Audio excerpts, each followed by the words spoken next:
abril de 2014, agentes federais americanos invadiram um escritório em Massachusetts. Lá dentro, encontraram contratos, malas e 38 milhões de dólares em cheques, empilhados, prontos para deixar o país. A empresa se chamava Telex Free, vendia supostamente telefonia pela internet. Na prática, tinha construído a maior pirâmide financeira da história do Brasil. 1 milhão de vítimas, 3 bilhões de dólares e 2 donos, um americano que se entregou e um brasileiro que fugiu. Hoje, no O Calote, a história de como a Telex Free enganou o mundo inteiro vendendo um produto que mal existia e porque no final, alguém sempre paga a conta.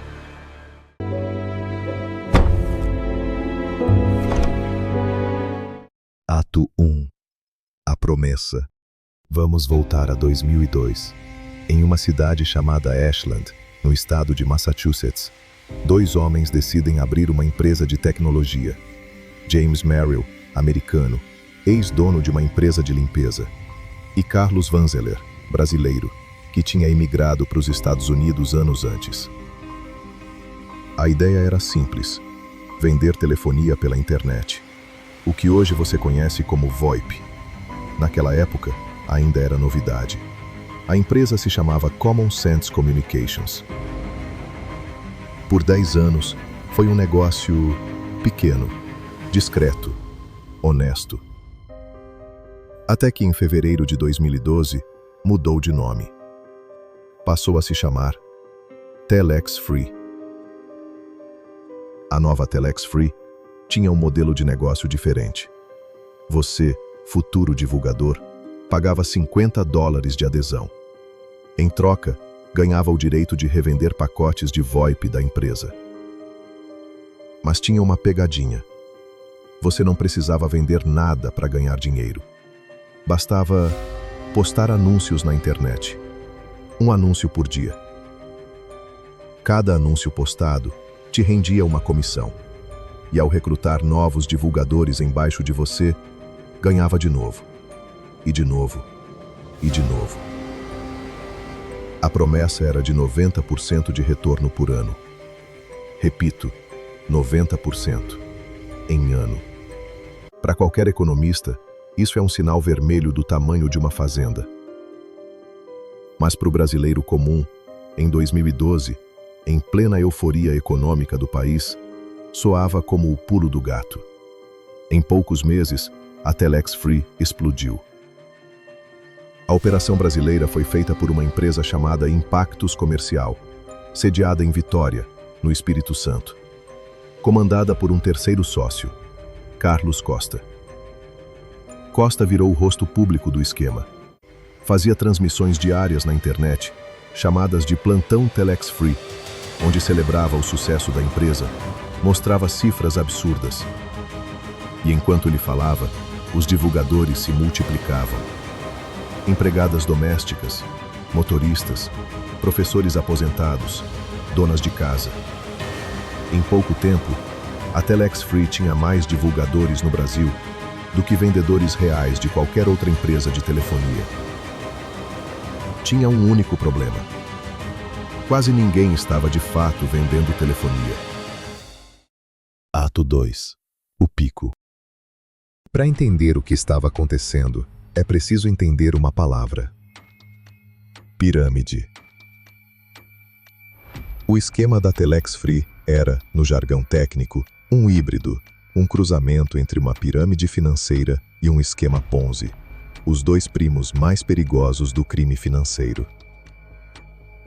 A pirâmide funciona assim: você não ganha vendendo um produto, você ganha recrutando outras pessoas, que recrutam outras pessoas, que recrutam outras pessoas. O dinheiro de quem chega depois paga quem chegou antes.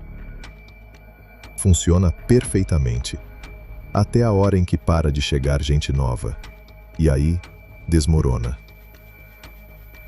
2013, o auge. A Telex Free tinha mais de 500 mil de divulgadores cadastrados no Brasil.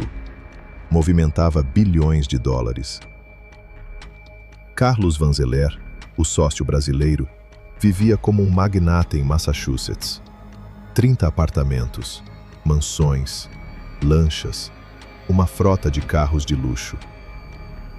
A empresa, num gesto de absoluta arrogância, daqueles que só faz sentido quando você já sabe que está roubando, patrocinou o Botafogo, time tradicional do Rio de Janeiro. E mais, financiou um show do Paul McCartney no Espírito Santo em novembro de 2013. Era para ser uma propaganda pública do sucesso da Telex Free no Brasil. Acabou sendo uma das últimas festas, antes do fim. Porque enquanto Costa fazia transmissões e Vanzeler comprava lanchas, o relógio já tinha começado a contar. No início de 2013, o Ministério Público do Acre, sim, o Acre, lá no canto do mapa do Brasil, abriu investigação contra a Impactus. Em junho daquele ano, a Justiça acreana decretou: a operação no Brasil estava suspensa. Os divulgadores foram à loucura. Houve protestos em Brasília. Bloquearam o aeroporto Juscelino Kubitschek. Um deles, na frente das câmeras, gritou, e eu cito: "A gente não vai voltar para a enxada, como o sistema quer." A Telex Free tinha conseguido o impossível: convencer mais de 500 mil de brasileiros a defender, com unhas e dentes, o próprio golpe que estava aplicando neles. Mas o cerco se fechava. Ato 3. A queda. Abril de 2014, Massachusetts. A SEC, a CVM americana, congela todos os ativos da Telex Free. 2 dias depois, no dia 18 de abril, a empresa pede falência. Mas tem um detalhe. No dia anterior à falência, agentes federais americanos invadiram o escritório principal da Telex Free em Marlborough. Lá, encontraram James Merrill, sentado, esperando. Encontraram também 38 milhões de dólares em cheques, empilhados, prontos para serem retirados do país. Mas tinha mais uma coisa. Carlos Vanzeler não estava lá. Quando o FBI chegou, Vanzeler já estava em fuga. Pegou um voo passando pelo Canadá e desembarcou no Brasil, dias antes. A esposa dele, Kátia, foi presa no aeroporto de Nova York, tentando embarcar no mesmo voo de fuga. Vanzeler havia se preparado. Anos antes, em 2009, tinha tirado cidadania americana, o que parecia ser uma jogada de status. Mas a Constituição brasileira diz que o Brasil não extradita seus nacionais. Então a estratégia era clara: cair para o Brasil, abdicar da cidadania americana, recuperar a brasileira e ficar intocável. Janeiro de 2017. Mais um capítulo. Um homem chamado Kleber René Risério Rocha foi preso nos Estados Unidos. Ele estava ajudando a transferir 20 milhões de dólares dos cofres da Telex Free para o Brasil. Para Vanzeler. Em outubro daquele ano, James Merrill assumiu a culpa em todas as acusações de fraude eletrônica.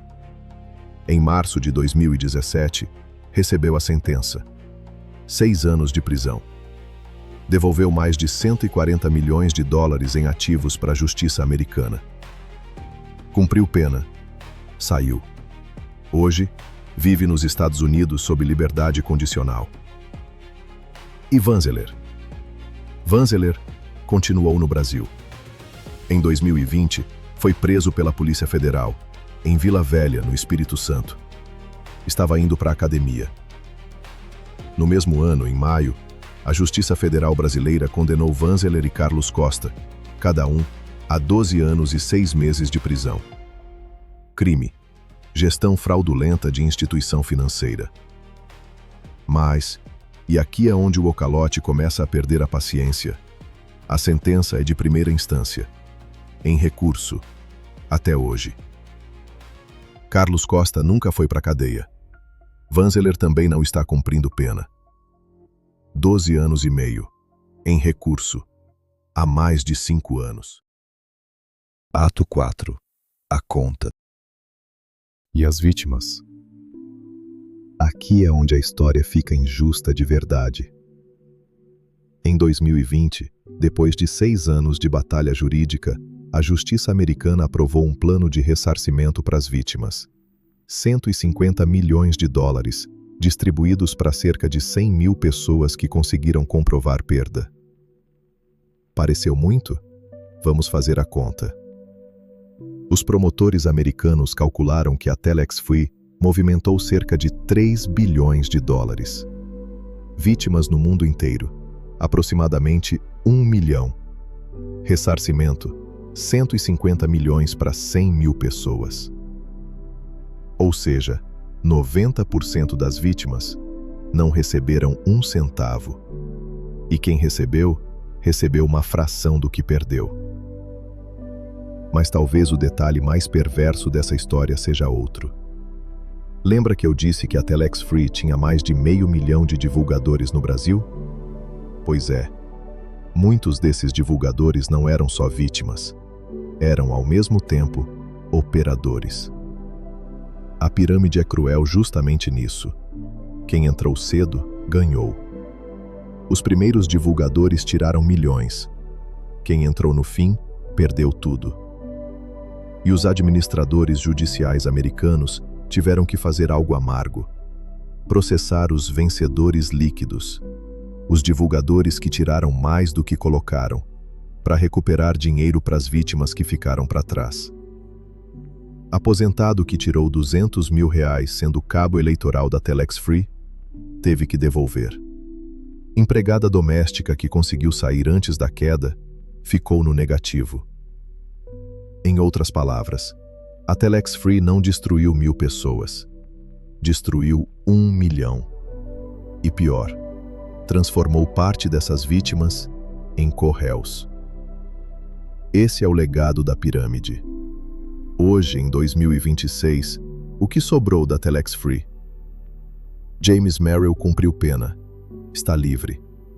Carlos Costa foi condenado em primeira instância. Continua no Brasil, recorrendo.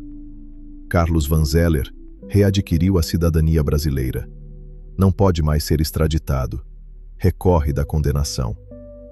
Nenhum dos 3 está preso hoje. E por aí vão os calotes mais limpos da história brasileira.